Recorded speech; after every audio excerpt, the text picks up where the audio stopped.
আসসালামু আলাইকুম এভরিওয়ান, আবার ডিস্টার্ব করতে আসলাম। আমি আসলে আজকে খিচুড়ি রেসিপিটা দেখাবো। খিচুড়ি রান্না করেছি আমি, যেদিন গেস্ট আসছিল সেদিন দেখাতে পারিনি, আপনারা দেখেছেন। এখানে আমি সবজি করব, চিকেন সবজির জন্য আমি গাজর, বটবটি, পেঁপে, মিষ্টি কুমড়া নিয়েছি কিছু কিছু হাফ টুকরা আলুও নিয়েছি। এখন আমি সালাদের জন্য অবশ্যই আলাদা করে রেখেছি।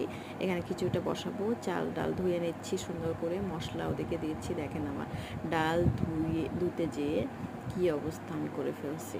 আসলে এক হাত দিয়ে কাজ করছিলাম তো অনেকটা পড়ে গেছে। এনিওয়ে, কোনো ব্যাপার না, এটা আসলে এটা হয়েই থাকে। আবার সুন্দর করে আমি ওয়াশ করে ফেলবো, সমস্যা নাই।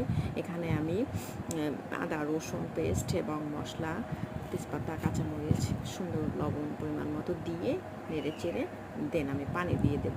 এখানে এখানে আমি দুই ধরনের খিচুড়ি করেছি। একটা হচ্ছে একদম লেটকা এবং একটা হচ্ছে ঝুরঝুরা।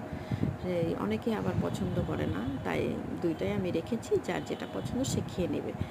হ্যাঁ, ইনশাল্লাহ আমি এটা ভালো করে নাড়াচাড়া দিয়ে পানি দিয়ে দেবো। আমার এর সাথে আমি মাছ ভেজে ফেলছি।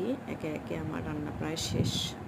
এখানে আমি সালাদটা সুন্দর করে পরিবেশনের জন্য কেটে রেখেছি। এই সালাদটা করার জন্য কিন্তু সিয়ামের বাবা আমাকে অনেক হেল্প করেছে। আসলে শেষ সময় এসে তাকে মেনি থ্যাঙ্কস।